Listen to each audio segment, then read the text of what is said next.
It's been a 4-year wait for Pixel fans, but Google is back, and how? The latest and greatest Pixel 7 series is finally here in India. A lot has changed since Google's last flagship launch in the country. There is a new in-house processor, computational smarts, and a bold new design language. What hasn't changed though is Google's deep focus on imaging. Can Google's best keep up with the rest? We find out in the Cell Guru review. The Pixel 7 and 7 Pro both are the epitome of the term beauty is in the eye of the beholder.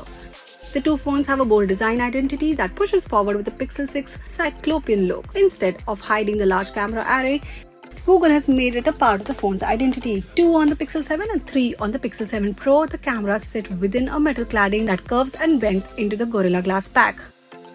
Binding the Gorilla Glass back to the similarly protected front is a metal mid-frame finished in matte on the 7 and polished to a sheen on the Pro. Up front, the differences become a bit more apparent. The 7 has a 6.3-inch display, while the 7 Pro sports a 6.7-inch panel. While the former is locked to 90Hz, the latter goes all the way to 120Hz.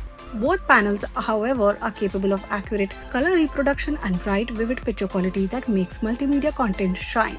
Google claims that the two displays can hit 1400 and 1500 nits of peak brightness, making them some of the best displays in the business. Elsewhere, you get the usual round of essentials like an IP68 rating, stereo speakers, and even ultra-wide band support on the Pro model. Moving on to the performance, both phones are powered by the second generation Tensor G2 processor.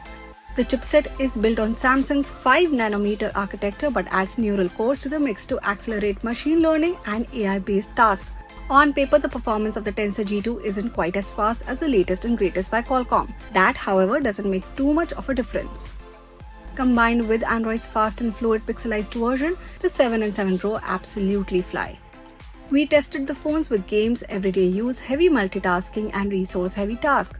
Both phones manage just fine and barely got warm even with heavy use. Gaming too is no problem for the phones, but you might not get as high a frame rate as on phones by alternative brands. While the specs are roughly the same, the two phones have different battery capacities, 4355 mAh and 5000 mAh respectively. We observed the two phones lasted one full day of charge. The Pixel phones won't last quite as long as the competition, but you'll still get 6 hours of screen time out of it. Charging speeds, however, are surprisingly slow at 30 watt. Yes, both phones have wireless charging and reverse wireless charging as well. Let's talk cameras then. The primary camera is a 50-megapixel sensor paired up with a 12-megapixel ultra-wide shooter.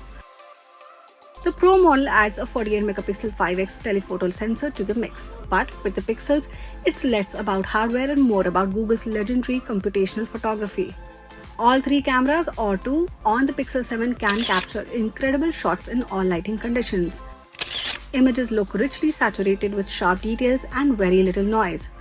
What's different is what happens between the focal lengths. This year, Google is introducing up to 30x zoom that fuses images from the primary and zoom lens along with intelligent algorithms with crystal clear images. Similarly, the phones can now magically unblur any shake photos. Moreover, the phones can shoot cinematic video with software bokeh. Priced at 59,999 rupees and 84,999 rupees, the Pixel 7 and Pixel 7 Pro are two outstanding devices that represent the best of Google. While the phones might not have the outright power of the alternatives, there's much more to a phone, and the combination of incredible imaging and machine learning experiences make them two of the best phones on the market.